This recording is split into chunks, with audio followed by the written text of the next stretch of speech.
थी जैसे 2009 में मैं मेट्रो की संकल्पना लेके आए तो लोग हंसने लगे, अरे मेट्रो क्या आएगी। तो प्रवासी जो है वो पानी के माध्यम से एक दूसरे शहरों में जा सकते हैं। तो बार बार लोग यही सोच के मुझे चुन के देते हैं कि प्रताप सरनाइक कुछ ना कुछ शहर के लिए, भले वो मीरा भाईंदर हो या ठाणे हो, करने की कोशिश करता है। को बताता हूँ, नाट्यगृह का तो किसी ने सपना नहीं देखा था, वो सपना मैं अभी पूरा करने जा रहा हूँ। मीरा भाईंदर की जनता के लिए मेट्रो की सुविधा हो, बेस्ट की सुविधा हो, टीएमटी बसों की सुविधा हो, इन सब सुविधाओं में सक्षम होने के बाद प्रताप सरनाइक ने अब समुद्री मार्ग से लेके एक मार्ग समुद्री से दूसरे मार्ग तक पहुंचने के लिए प्रताप सरनाइक की जेट्टी की सुविधा की है। जैसा कि आप सब देख सकते हैं, मैं खड़ी हुई अंडर कंस्ट्रक्शन जेट्टी पोर्ट के ऊपर। आपको बता दें, आज इसकी भूमि पूजन की गई है प्रताप सरनाइक के हाथों द्वारा। साथ ही साथ हमने उनसे कुछ सवालात किए तो उन्होंने बताया इस पोर्ट के सक्षम होने के बाद उनका जो दूसरा फोकस है वो रोपवे पे है।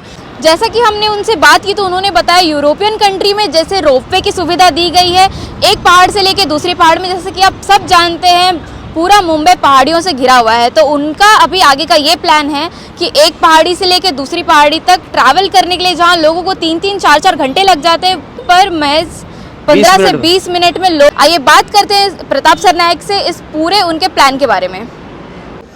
मीरा भाईंदर में मेट्रो सेवा हो, बेस सेवा हो, परिवहन सेवा हो या फिर टीएमटी बस सेवा के बाद अब समुद्री मार्ग से जल वाहतूक का सरनाइक का विकास प्रताप हो रहा है, क्या कहेंगे आप?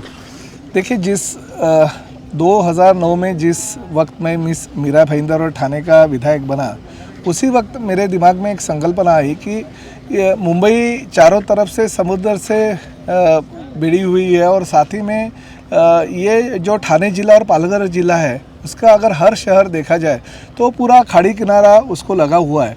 तो मैंने यही कहा था आदरणीय हमारे जो पार्टी के प्रमुख थे उद्धव साहब को कि ये जो खाड़ी किनारा है ये भविष्य के लिए सब शहरों को जोड़ना का एक महत्वपूर्ण पर्याय होने वाला है। तो जिस तरह से यूरोपियन कंट्री में या अमेरिका में पानी के माध्यम से एक दूसरे शहरों को जोड़ा जाता है, उसी तरह से अगर हमारे ठाणे और पालघर ज़िले के और मुंबई के बीचों बीच जो खाड़ी किनारा है उसको अगर डेवलप करेंगे और उससे अगर वाहतूक हम लोग स्टार्ट करेंगे जो प्रवासियों के लिए बहुत अच्छी होगी, तो उस माध्यम से हमारा विभाग भी डेवलप होगा। और साथ ही में जब भी ट्रेनें बंद होती है या बसें बंद होती है या मेट्रो बंद हो गई या रेलवे बंद हो गई है या और भी जो मार्ग है यातायात के, वो अगर बंद हो गए तो प्रवासी जो है वो पानी के माध्यम से एक दूसरे शहरों में जा सकते हैं। और महाराष्ट्र के मुख्यमंत्री आदरणीय उद्धव साहब ठाकरे होने के बाद मेरी ये जो संकल्पना है वो प्रत्यक्ष अभी जगह पे उतर रही है। हमारे उद्धव साहब ने ये सैंक्शन दे दिया है कि मीरा भाईंदर पश्चिम है और पश्चिम से रोरो सेवा चालू की जाएगी, मगर जसल पार्क से ये फाउंटेन का वर्सोवा घोड़बंदर का जो इलाका है, साथ ही में गायमुख, साथ ही में नागला बंदर, कोलशेत करके वसई विरार और कल्याण डोंबिवली, इन शहरों को इस माध्यम से जोड़ा जाएगा ताकि ये पांचों बड़े बड़े शहरों को खाड़ी किनारा के माध्यम से प्रवासी वाहतूक हो जाएगी और भविष्य में ये बहुत बड़ी यातायात की समस्या जो लोगों की है वो निकल जाएगी और लोगों को बहुत ही राहत मिलेगी। तो मुझे ऐसा लगता है कि अभी 3 महीने में ये काम पूरा हो जाएगा और यही साल उसका हम उद्घाटन करेंगे। और साथ ही में ये जो परिसर है जहाँ पे हमारी ये जो फाउंटेन होटल के सामने का जो वर्सोवा जेट्टी है, घोड़बंदर जिसे कहा जाता है, उसके आसपास का जो इलाका है उस इलाके में हम मेरे विधायक फंड से और साथ ही में शासन ने 25 लाख रुपए दिया, तो 50 लाख रुपए देके सुशोभीकरण करेंगे ताकि कोई सीनियर सिटीजन आए उनको बैठने के लिए जगह मिलेगी, कोई बच्चे आए उनको खेलने के लिए जगह मिलेगी, अगर किसी को भूख लगी है तो थोड़े खाने पीने का सामान रखेंगे और बहुत अच्छी तरह से सुशोभीकरण करेंगे ताकि आने वाले लोगों को सुविधाएँ विधायक के माध्यम से भी मिल पाएगी। आधुनिक सेवा के साथ साथ आपकी हैट्रिक है, ये विकास कार्य का हथौड़ा क्या ऐसी कायम रहेगा क्या? देखिए, 2009 में पहली बार लोगों ने मुझे विश्वास डाला मुझे और चुन के दिया।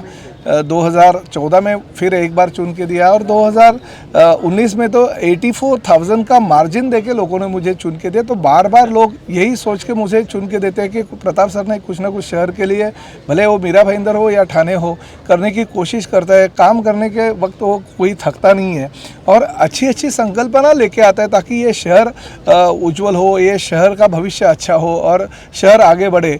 तो उस माध्यम से बहुत सारी संकल्पना मेरे दिमाग में थी। इसमें से मेट्रो की एक संकल्पना थी। जैसे 2009 में मैं मेट्रो की संकल्पना लेके आए तो लोग हंसने लगे, अरे मेट्रो क्या आएगी, मगर आज मेट्रो मीरा भाईंदर शहर में आ रही है और 2 साल में वो चालू हो जाएगी। ये प्रवासी वाहतुक है, जल वाहतुक, मुझे तो मंत्रियों ने भी कहा था अरे किधर उसके पीछे लगता है, वो कुछ होने वाला नहीं है। फिर भी मैं जटा रहा और ये आगे प्रस्ताव लेके गया और आदरणीय उद्धव साहब ठाकरे ने और हमारे पालक मंत्री एकनाथ जी शिंदे ने बहुत ध्यान देके इस प्रस्ताव को मंजूर कर दिया। साथ ही में ये इलाका जो है सुशोभित करने के लिए 10 करोड़ रुपए की मैंने मांग की है, उसको भी मेरे ख्याल से जल्दी मंजूरी मिल जाएगी। विपक्ष के लिए प्रताप सरनाइक का अगला विजन क्या है? देखिए विपक्ष के लिए या यहाँ की आम जनता के लिए? मैं विपक्ष कभी देखता नहीं है। विपक्ष एक बार इलेक्शन हो गया तो विपक्ष ये नाता ही खत्म हो गया।